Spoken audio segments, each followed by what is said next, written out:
He was an arrogant, powerful, and cold CEO until an invisible girl from human resources agreed to a marriage of lies. What neither of them could have ever imagined was that they would end up healing each other's souls. Hello, my friends.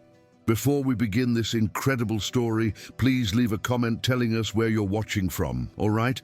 And remember to like this video and subscribe to the channel. The sky over London that late spring morning unfolded in a sheet of muted grey, a vast, indifferent ceiling that seemed to press down upon the city, a stark contrast to the electric tension crackling on the 72nd floor of the Shard. This was the glass and steel fortress of Finch Consolidated, one of the largest and most influential property and media conglomerates in the United Kingdom.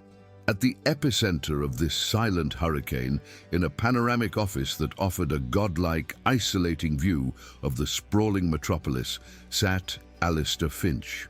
At 36, he was the very personification of success in its most polished and often most ruthless form. Chairman of the empire he had not only inherited but aggressively multiplied, Alistair was a man whose competence intimidated rivals and inspired a near-fearful loyalty in his employees. He was accustomed to the world bending to his will. At this moment, however, his perfectly curated universe was engulfed in flames. A scandal, fabricated with the insidious skill of a tabloid journalist, threatened to consume his reputation and, by extension, the stability of his company. A former flame, a reality television starlet with far more ambition than scruples, had decided, after the unceremonious end of their casual affair, to weave a dramatic and highly public narrative that he had gotten her pregnant and cruelly abandoned her. It was a blatant lie, but one perfectly packaged for the voracious consumption of the press and the wildfire of social media. Alistair, a lifelong bachelor whose commitments were exclusively fiscal, found himself cornered. His painstakingly constructed image as a serious, laser-focused titan of industry was being tarnished by the caricature of an irresponsible, heartless playboy. An image toxic enough to spook the conservative American investors he was courting for a monumental transatlantic merger. In a sterile, adjoining boardroom, the crisis management team worked at a frantic pace. His lead communications director, a shrewd and pragmatic Welshman named Davies, gestured towards a screen displaying a graph that showed a vertiginous drop in Alistair's public approval rating. The problem, Alistair, isn't the truth. The truth, right now, is an irrelevant luxury, Davies said, his voice calm but laced with an urgency that tolerated no dissent. The problem is perception, and the current perception is that you are unstable, a predator, someone who cannot be trusted. This is poison for business, especially now with the American deal on the line. You desperately need to appear to be the opposite of all this. You need to look stable, committed, grounded. You need to look harmless. Alistair listened with a tightly coiled fury, his knuckles white as he gripped the edge of the vast oak table. The notion of submitting to such a grotesque pantomime disgusted him. "And what do you suggest, Davies? That I adopt a rescue dog and start attending Sunday service?" he retorted, his sarcasm as sharp as a shard of glass. Davies met his gaze without flinching, his expression dead serious. "Something far more effective, Alistair, and much faster. You need a wife, even if she's a complete fabrication."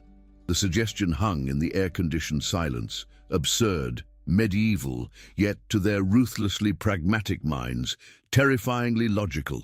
The idea, initially rejected with a string of vitriolic curses by Alistair, began to settle in his mind like a bitter medicine. It was the only conceivable antidote to the poison spreading through the veins of his enterprise. If the world demanded theater, then he would stage the performance of a lifetime. "Fine, Davies. If it must be done, then do it. But by my rules," he finally conceded, his voice as cold and hard as steel.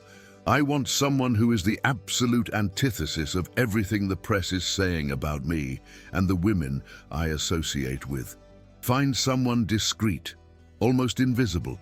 Someone with no social media footprint, no compromising past, no ambition to become an overnight celebrity. I want someone who radiates seriousness, stability, normality. Davies nodded, already tapping away at his tablet. And where do we find this miracle woman, Alistair? A casting agency? No. Agencies are a liability. I want someone from within. Someone who already understands the corporate culture, who grasps the paramount importance of discretion. Someone who has something to gain from this, but who also has nothing to lose if it all goes wrong. Search the lower levels of the company. Administration. Human resources. Find someone who needs the money but has dignity. It was then, amidst the search for an anonymous face in a sea of thousands of employees, that a name, accompanied by a flawless personnel file and a simple, unadorned photograph, materialized on Davies' screen. In the photo, a young woman with large, solemn eyes stared back, a surprising serenity in her gaze. Ilara Vance, 25, Human Resources Assistant. The name itself seemed like a cruel irony of fate. Ilara, like a distant, undiscovered star about to be pulled into a black hole. While her name was being whispered in the rarefied air of Finch Consolidated's executive suite as the improbable solution to a PR catastrophe, Ilara Vance existed in a universe utterly oblivious to such machinations.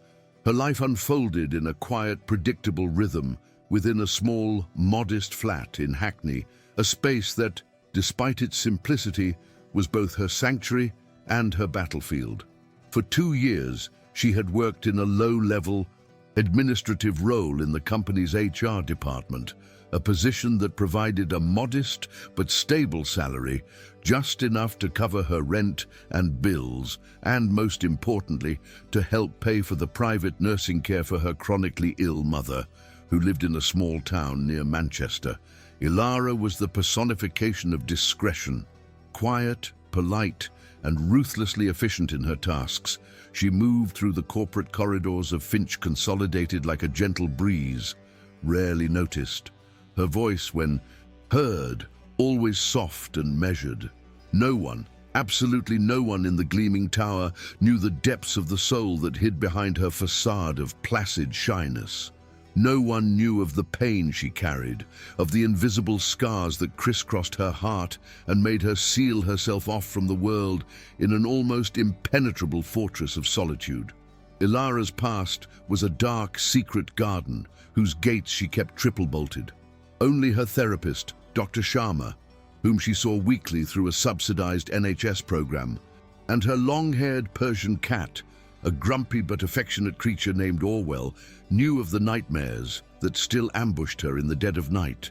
Only they knew of the triggers that made her flinch at an unexpected touch, of the paralyzing fear she felt at the very idea of intimacy, of vulnerability, of love.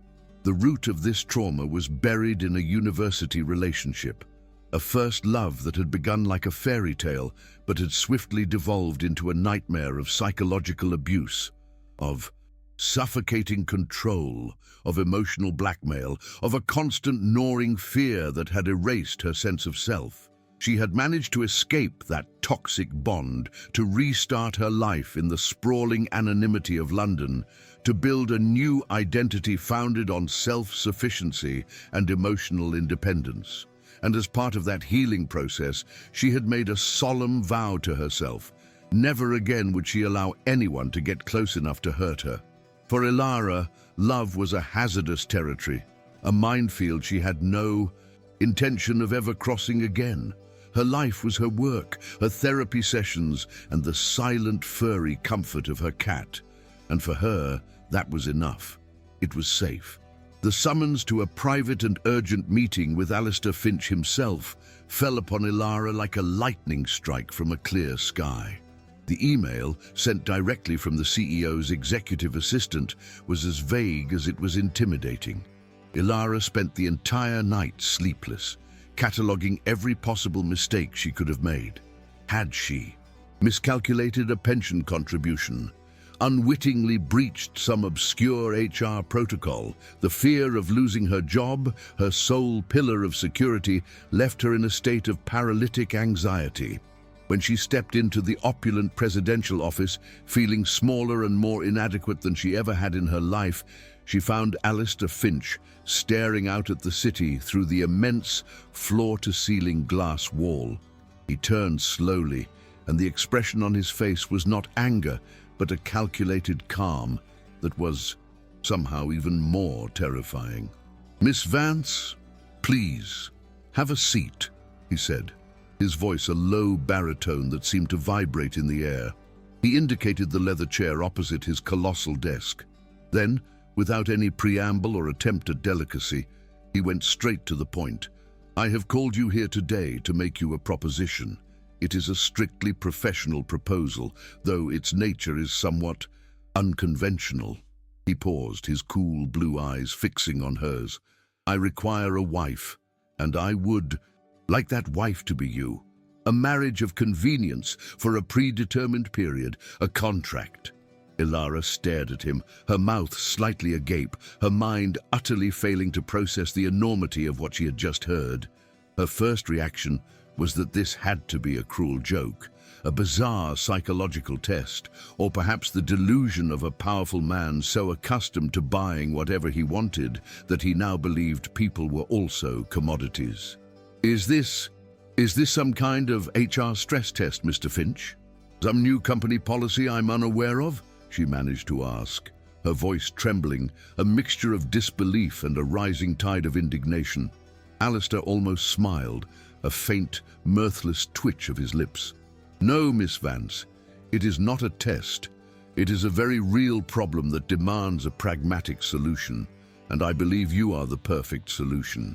He then explained, in brisk, dispassionate terms, the scandal, the pressure from the American investors, the critical need to project an image of stability. "You will receive a monthly stipend that is, I assure you, many times your current salary. All of your mother's medical expenses will be covered in their entirety. You will be able to maintain your work routine, with certain adjustments, of course. And nothing, absolutely nothing, will be required of you on a personal or intimate level. We simply need to appear to be a happy, stable couple for the press and the company's board. It is an acting role, a part to be played." Ilara listened, a sickening mix of revulsion at the coldness of the proposal and a spark of a desperate hope she couldn't suppress. The money, it would change everything for her mother. "And why me?" she asked, her voice barely a whisper. "Why choose me, out of all the women in this city?" He regarded her for a long moment, and for the first time she saw something different in his gaze, something that resembled a reluctant, analytical admiration. "Because you, Ilara Vance, appear to be real. In a world of artifice and vested interests, you seem to be the only person who is not for sale. And it is precisely that authenticity that I now need to buy." Alistair's proposition, as absurd and clinically brutal as it was, echoed in the hollows of Ilara's mind for days. It was a poison and an antidote, a degradation and a deliverance, all wrapped in one terrifying package. The sum of money he had named on a piece of paper, a figure she had to read 3 times to comprehend, was a fantasy. It was a number. That meant the difference between her mother's current care, adequate but strained, and the kind of specialized, comfortable existence Ilara spent her nights praying for. It meant an end to the gnawing, constant anxiety that was the background music of her life. But at what cost? Her peace, her anonymity, the carefully constructed walls she had spent years building, brick by painful brick, around her heart. She sat in the cramped beige-walled room of her weekly therapy session, the floral-patterned armchair, feeling lumpier than usual. She stared at Dr. Sharma, a woman with kind, intelligent eyes, and recounted the meeting in Alistair Finch's stratospheric office. "He wants to buy me," Ilara said, the words tasting like ash in her mouth. He wants to rent my life, my face, to solve a problem he created with a woman from a reality show. He called it a pragmatic solution. Dr. Sharma listened patiently, her hands folded in her lap. He doesn't want to buy you, Ilara. He wants to buy a perception, an image, and he believes you can provide it. The more important question is, what do you believe you would be selling? My integrity? My self-respect? Ilara's voice cracked. To stand next to a man like that, a man who sees a human being as a line item on a balance sheet and pretend to love him, it feels like the ultimate violation. Does it? Dr. Sharma asked gently. Or does the violation lie in the pretense itself? You've spent years building a life where you don't have to pretend, where you can be safely, quietly yourself. This proposal asks you to step onto a global stage and perform the one role you fear most, a woman in love, a woman who is vulnerable. The following evening, Ilara had her weekly video call with the head nurse at her mother's care home in Cheshire. The nurse was gentle, but the news was not.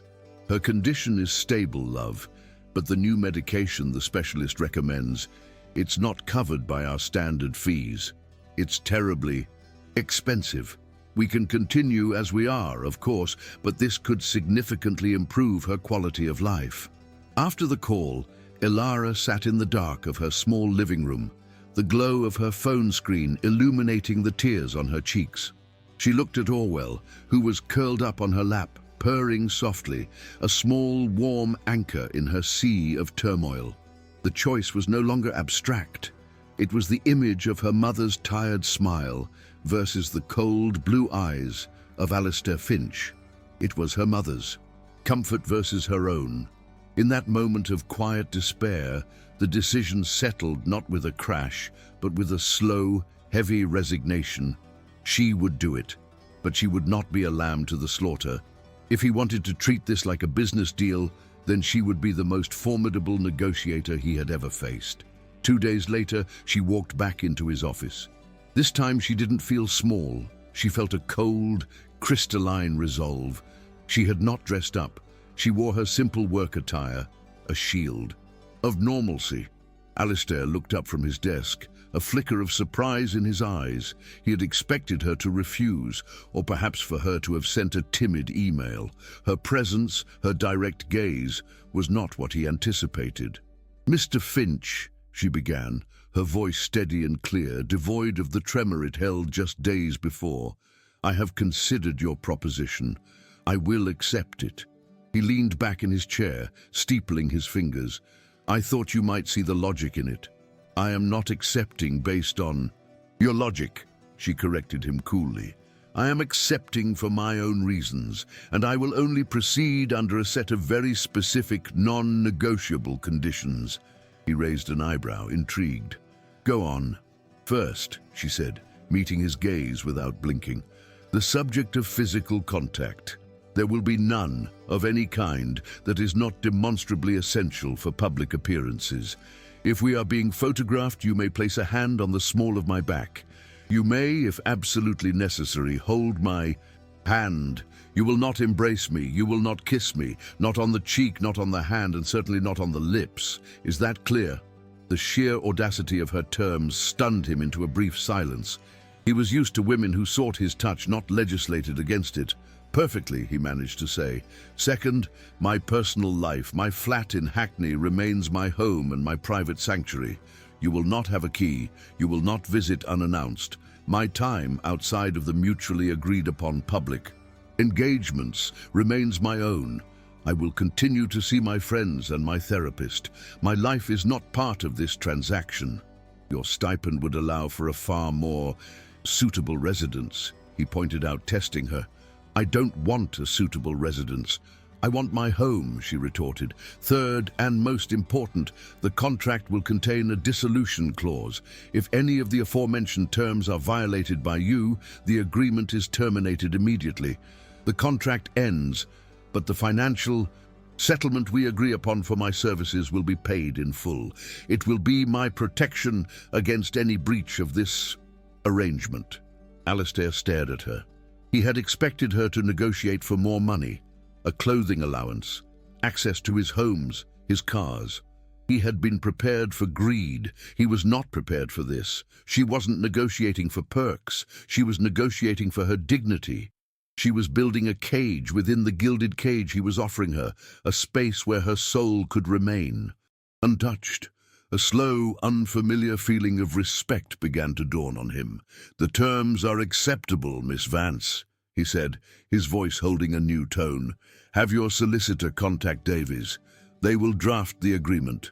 The wedding took place on a grey Tuesday afternoon at the old Marylebone Town Hall, a place that had seen the unions of rock stars and poets, now witnessing the coldest of transactions. Ilara wore a simple, cream-colored dress she'd bought from a high-street shop. Her only guest was her friend from work, Priya, a bubbly, kind-hearted woman who looked at the proceedings with wide, worried eyes, squeezing Ilara's hand for support. Alistair's only witness was Davies, who looked on with the dispassionate air of a man finalizing a corporate merger.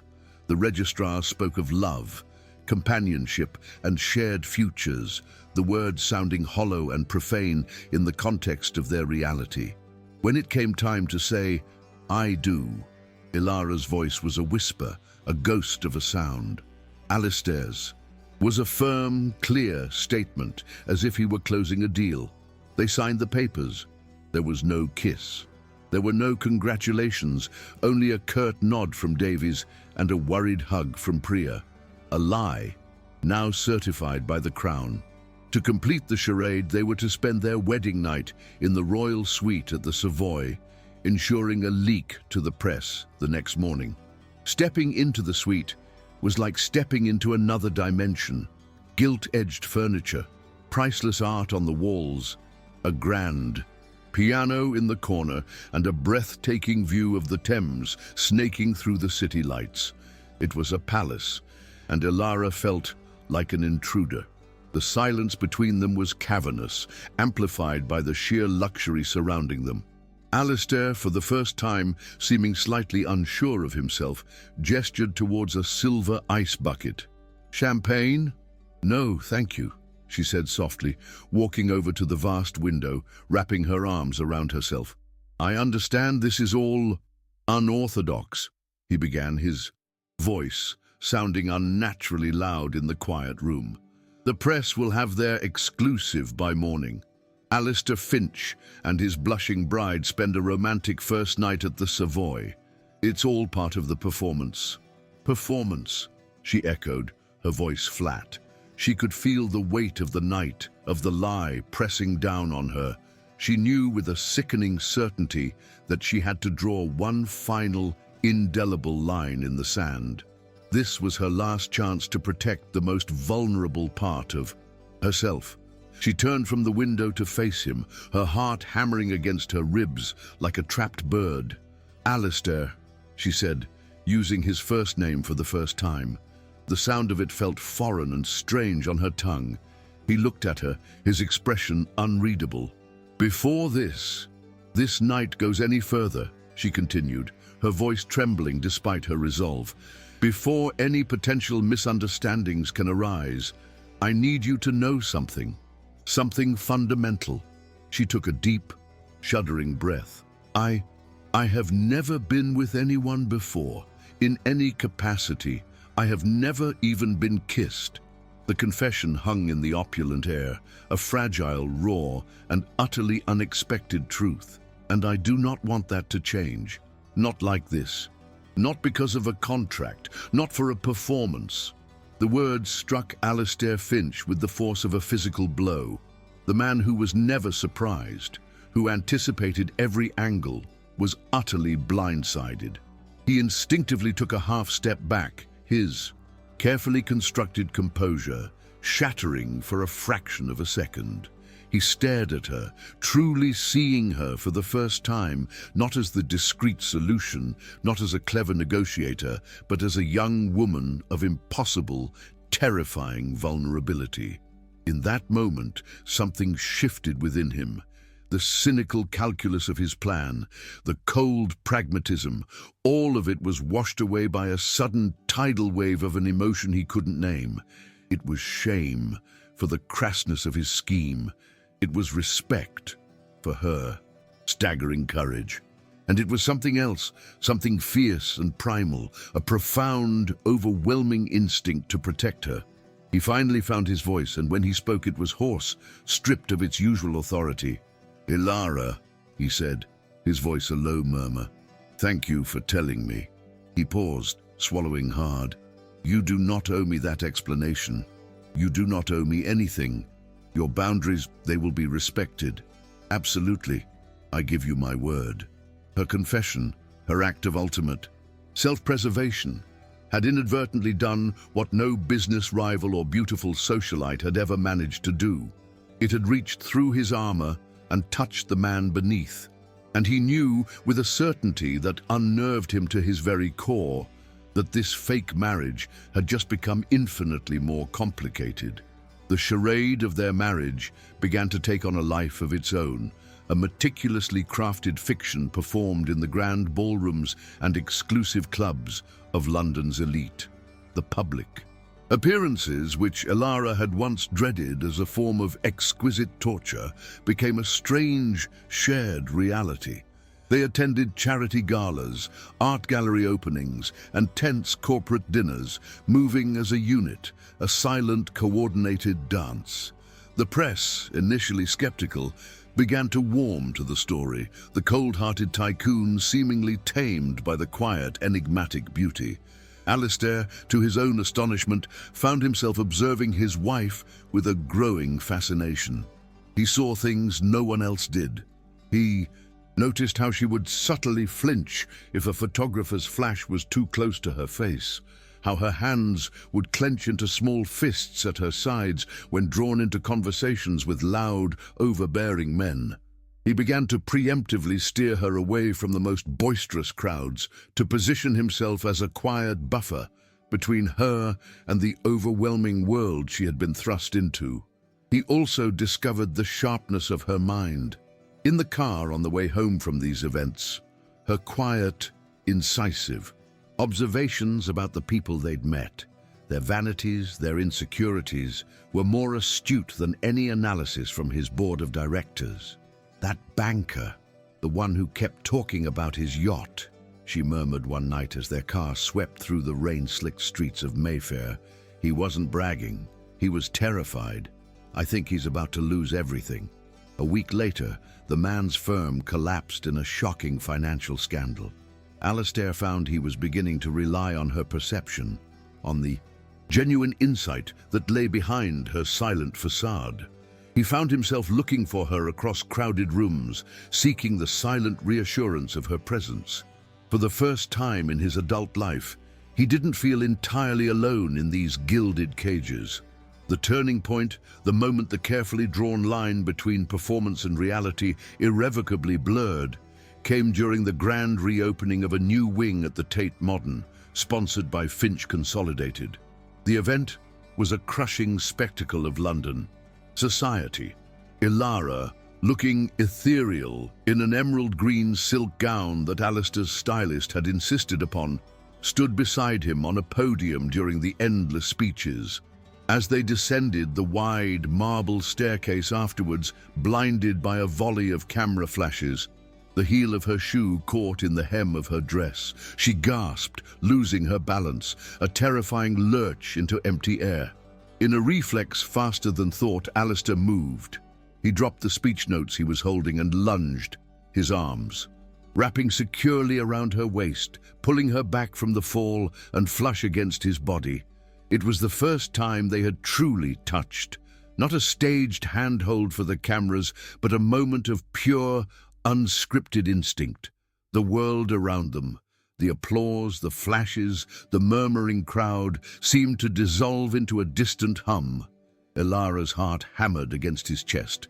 She closed her eyes for a split second, overwhelmed by the shocking sensation of his strength, the heat of his body through the thin silk of her dress. It wasn't frightening. It was solid. It was safe. It was a feeling she couldn't remember ever having before. Alistair, for his part, was stunned by her lightness, the delicate tremor running through her frame. A wave of profound tenderness, so potent it almost buckled his knees, washed over him. The contact lasted only a few seconds, but in that brief eternity, the foundation of their arrangement crumbled to dust. "Are you all right?" he asked, his voice a low, rough murmur against her hair, his arms still holding her fast. She opened her eyes, looking up at him. The look they exchanged was raw, stripped of all pretense. "Yes," she whispered, her voice breathy. "For the first time in a very long time. Yes, I am." He understood she wasn't talking about the averted fall. The kiss, when it finally happened, was not born of passion, but of quiet inevitability. A storm had broken over London, the wind and rain lashing against the panoramic windows of Alistair's penthouse. The city lights below were smeared and distorted by the downpour. They had returned from the event hours ago, but neither had retreated to their separate spaces. They sat in the vast, dimly lit living room, the charged silence from the staircase still hanging between them. Ilara shivered, a delayed reaction to the evening's adrenaline. Noticing, Alistair rose and retrieved a heavy, impossibly soft cashmere throw from a nearby sofa. With a delicacy that still surprised her, he draped it over her shoulders, his fingers brushing the sensitive skin of her neck. She flinched, but it was a different kind of tremor this time, one of electricity, not fear. She looked up at him. In the gloom, with the storm raging outside, their carefully constructed world felt reduced to just the two of them. All the contracts, all the rules, seemed meaningless. He saw the question in her eyes, the fear warring with a fragile hope. His own heart was pounding, the memory of her wedding night. Confession echoing in his mind. He would not be the monster from her past. "Ilara," he asked, his voice barely a whisper, the simple question freighted with all the respect and awe she had awakened in him. "May I?" She didn't speak. She couldn't. She simply gave a slow, almost imperceptible nod, a gesture of surrender that was the bravest thing she had ever done. He leaned in and kissed her. It was a kiss of infinite patience, slow, tender, exploratory. A question, not a demand. It didn't take, it only offered. For Alistair, it was a revelation. It was more real, more profound than any passionate encounter of his past. For Ilara, it was a miracle. It was the careful, gentle rewriting of a gesture she had associated only with fear and violation. In the safety of his tentative touch, a scar on her soul began to heal. When he finally pulled back, he rested his forehead against hers, their breathing mingling in the quiet room. It was he who broke the sacred silence. "Ilara," he said, his voice thick with an emotion he no longer tried to hide. "I need you to know, this isn't a performance anymore. It's not a contract. I don't know when it happened or how, but I've fallen in love with you, with your strength, your quiet intelligence, your goodness, the way you make me want to be a better man." His words were everything she had secretly begun to long for, and everything she feared. Joy and panic crashed through her in equal measure. She pulled back, the old fear clouding her eyes. "But Alistair, I don't know how to do this.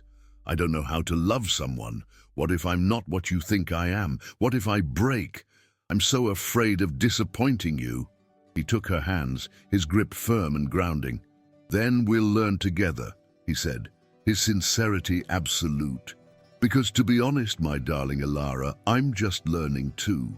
I never knew what love was until you walked into my life and turned it completely upside down."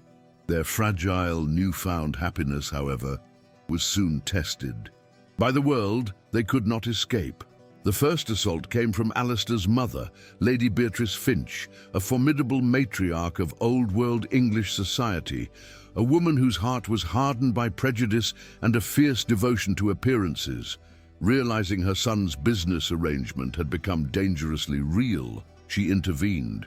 During a tense Sunday lunch at the family's sprawling estate in the Cotswolds, she cornered Alistair in the library. "Alistair, I must insist you put an end to this. A farce, she began, her voice polished but cold as ice. The girl has served her purpose, but she does not belong with us. She has no breeding, no background. Can't you see she's just a common little opportunist, clinging to you for a future she could never earn? The words, which once might have reflected his own cynical views, now felt like a physical assault. You're wrong, Mother, he countered, his voice low and firm. Ilara has more integrity and brilliance in her little finger than your entire circle of vapid socialites has combined. Her brilliance isn't for show at parties, it's inside her, and that is the only thing that matters to me. Unfortunately, Ilara, passing the library door, heard the last of her mother-in-law's cruel assessment. The words, "common little opportunist," struck her like a slap, reaffirming all her deepest insecurities. That night, her eyes shadowed with pain, she tried to pull away. She's right, Alistair. I don't belong here. I don't want to be the reason your family turns against you.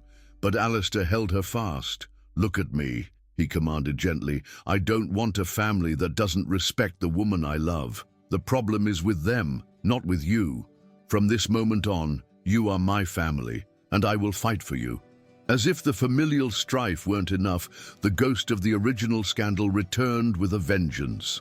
The spurned reality starlet, seething with jealousy at the sight of Alistair's seemingly happy marriage, gave a venomous front-page interview to a notorious tabloid. Don't be fooled by his little saint, she sneered in print. It's all a calculated act. She's playing the long game to get her hands on the Finch fortune. For Ilara, who had sacrificed her peace for this arrangement, the public character assassination was devastating. It was the ultimate violation, her name and face twisted into a caricature of a villain for millions of strangers to judge. The trauma of her past, of being controlled, judged, and made to feel worthless, came rushing back with paralyzing force. She shattered. Do you see, Alistair? Do you see what happens? She sobbed that night, locked in their bedroom, in the throes of a full-blown panic attack. I can't live like this. I can't live under a microscope, having every part of me picked apart and judged. I'm not strong enough for your world. I'm breaking. Her anguish tore him apart. He held her, whispering promises that they would get through it together, but her fear was now a wall he could not breach. The next morning, he woke to a deathly silent apartment. Her side of the bed was cold.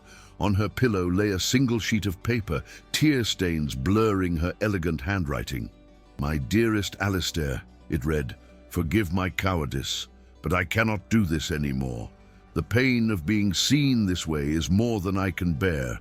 I love you, more than I ever thought I was capable of loving anyone, and it is because I love you so much that I must go.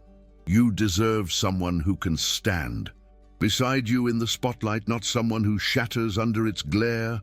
I love you too much to be the reason for your downfall. Please be happy.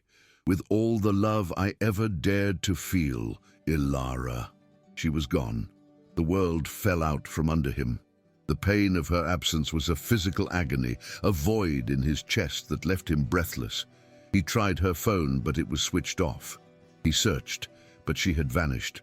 The only thing he could do was send messages into the digital void, desperate pleas he knew she might never read. Ilara, come back. I don't want the company. I don't want the power. I just want you. Wherever you are, I will find you. Desperate, and with a clarity born of utter heartbreak, Alistair did something the old him would have deemed insane. He called an emergency meeting of the board. He didn't sell his shares. He did something more profound. He announced he was stepping down as CEO of Finch Consolidated. He would instead be taking over as the full-time, hands-on chairman of their charitable foundation, quadrupling its endowment from his personal fortune and refocusing its entire mission to provide support, therapy, and legal aid for survivors of psychological and emotional abuse. He was dismantling a part of his empire to build a sanctuary in her name. His search finally led him to a small, quiet town in the Peak District, where cobbled streets shone in the drizzle. and her mother lived in a modest stone cottage. He found Ilara in the back garden, kneeling, her hands buried in the dark soil, tending to a bed of rain-soaked roses. "I don't care about the money, Ilara," he said, his voice raw as he walked towards her. "I don't care about the scandal or the company. I gave up being CEO. The only thing that matters in this world is you." And there, on the damp stone path of a humble English garden, Alistair Finch, a man who had once commanded boardrooms and brought markets to their knees, knelt before the woman he loved. "Ilara Vance," he said, his voice breaking with the sheer force of his emotion, "our beginning was a lie, a cold contract to save my reputation. But I am on my knees today not to save myself, but to save my heart, which doesn't know how to beat without you. Marry me. For real. No contract, no appearances, no fear, just the truth of our love." Tears streamed down her face, but for the first time, they were tears of overwhelming, soul-cleansing joy. "But what if I fail?" she whispered. "What if I never learn how to live in your world?" He smiled, a promise of a lifetime in his eyes. "Then we build a new world, my love, together, just for us." Their second wedding was the opposite of the first. It was a sun-drenched afternoon in her mother's garden, with a string quartet playing softly and a handful of true friends and family as witnesses. Even Lady Beatrice was there, her eyes filled with tears as she watched her transformed son marry the woman who had saved him. She had apologized to Ilara, a moment of reconciliation that healed the final wound. 2 years later, the epilogue of their story unfolds not in a London penthouse, but in a rambling, honey-stoned farmhouse in the Cotswolds. The windows are always open, books are piled on every surface, and the air is filled with the scent of baking bread and the laughter of their son, a little boy with his father's blue eyes and his mother's gentle soul. Ilara, pregnant with their second child, had found her voice, working alongside Alistair in the foundation, her own story, a quiet beacon of hope for others. One summer evening, sitting on a swing on their porch, watching the stars ignite in the twilight sky, Ilara leaned her head on his shoulder. "You know," she said softly, "I used to think that real love was about safety clauses and avoiding risk." He kissed the top of her head. "And what do you think now?" She looked up at him, her face illuminated by the moonlight, a serene and profound love in her eyes. "I think real love isn't a contract. It's not a performance. It's the one thing that's real enough to save you from yourself. You saved me, Alistair." "No, my love," he whispered, pulling her closer. "We saved each other."